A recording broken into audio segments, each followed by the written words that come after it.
24 ore su 24. Le notizie corrono più veloci sul web. News del mercato finanziario? Digita www.industriaefinanza.com, il primo quotidiano economico del Nord Italia. Notizie sul Veneto? www.lacronacadelveneto.com, e per Verona c'è www.lacronacadiverona.com. Guarda le ultime news sulle web TV di TG Italia, TV Veneto e tvverona.com. Collegati con il mondo. Connettiti con Industria e Finanza, la cronaca del Veneto e la cronacadiverona.com. Sul web l'informazione è in tempo reale.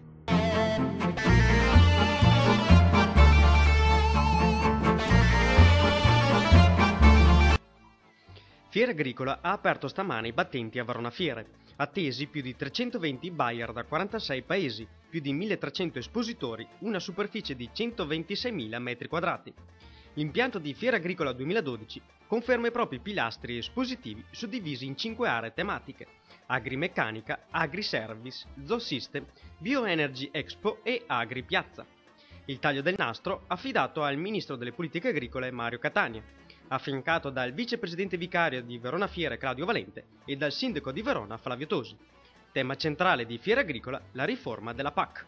Noi qui chiediamo e discutiamo su come deve essere distribuito il sostegno economico agli agricoltori europei, ma anche chiediamo delle regole da parte dell'Unione che tutelino la qualità, che tutelino quindi la nostra capacità di mettere sul mercato produzioni di alto livello per merito di quello che i nostri agricoltori sanno fare. Io ho grande fiducia perché finalmente Fiera Agricola è ritornata al centro dell'attenzione mondiale per quanto riguarda l'agroalimentare. È una scommessa vinta da Verona, l'abbiamo biennalizzata, l'abbiamo anticipata, siamo riusciti a portare al centro del dibattito come oggi tutta quanta la comunità europea in pratica e le organizzazioni sindacali per parlare di PAC, ma non solo di PAC, affinché il comparto agroalimentare, che comunque rappresenta il 15% del PIL nazionale e a Verona ancora di più, sia messo al centro dell'attenzione come è dovuto. La riforma della PAC, ogni paese fa i suoi interessi come è giusto che sia. Ci sono paesi cosiddetti poveri o comunque in via di sviluppo che ne usufruiranno probabilmente in misura maggiore all'interno del sistema europeo e bisogna che l'Italia si difenda. È una questione c'è concorrenza e competizione anche lì, come gli altri governi sono bravi a difendere i loro comparti, l'Italia deve fare la stessa cosa. C'è tantissima voglia di investimento sull'agricoltura di montagna e voglia di gioventù. L'attività che le aziende rurali svolgono in queste zone è per molti aspetti un servizio pubblico. Dovremmo cercare di fare uno sforzo straordinario per sostenere il più possibile il desiderio di rimanere a lavorare e produrre in zone così difficili.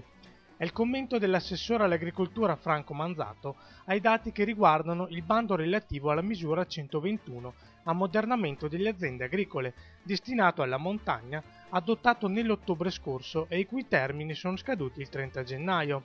Con quell'iniziativa, ha ribadito Manzato, abbiamo voluto riconoscere il ruolo di prioritaria importanza che le aziende montane svolgono sul territorio. Giornata di passione ieri in Veneto, nevicati su quasi tutta la regione, dall'area sud-orientale, da Mestre a Padova fino a Verona e in modo più deciso in Polesine. Ferme le consegne di 50.000 tonnellate di prodotti alimentari a causa della neve e del ghiaccio che impediscono la circolazione e la distribuzione di merci. La perturbazione che ha portato il freddo polare sull'Italia potrebbe durare anche una decina di giorni. L'ondata di freddo è dovuta a una serie di fattori che raramente si presentano insieme.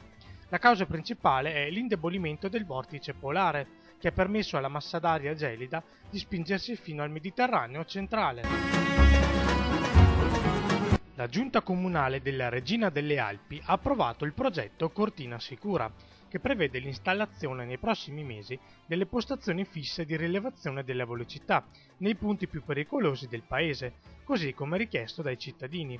In particolare le strutture verranno montate in via sperimentale sul rettilineo di Acquabona, sulla strada vecchia che congiunge il villaggio di Zuel con Pianda Lago, a Maion sul rettilineo di Ronco e su quello di Alvera. I rilevatori non saranno sempre attivi, ma serviranno come deterrente e miglioreranno la qualità della vita dei residenti e degli ospiti di Cortina.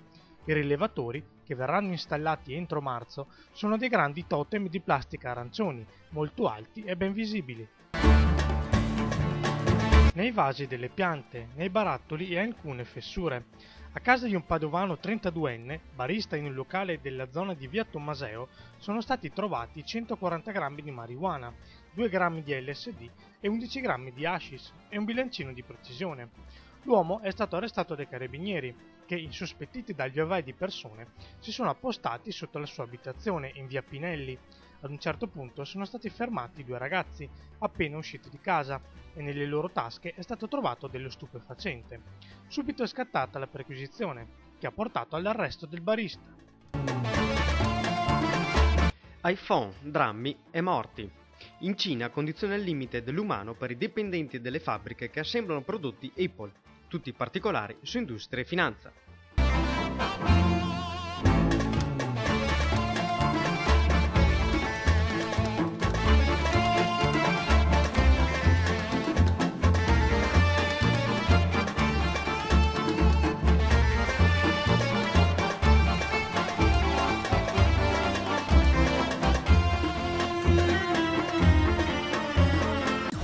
Ore su 24, le notizie corrono più veloci sul web. News del mercato finanziario? Digita www.industriaefinanza.com, il primo quotidiano economico del Nord Italia. Notizie sul Veneto? www.lacronacadelveneto.com e per Verona c'è www.lacronacadiverona.com. Guarda le ultime news sulle web TV di TG Italia, TV Veneto e tvverona.com. Collegati con il mondo. Connettiti con Industria e Finanza, la cronaca del Veneto e la cronacadiverona.com. Sul web l'informazione è in tempo reale.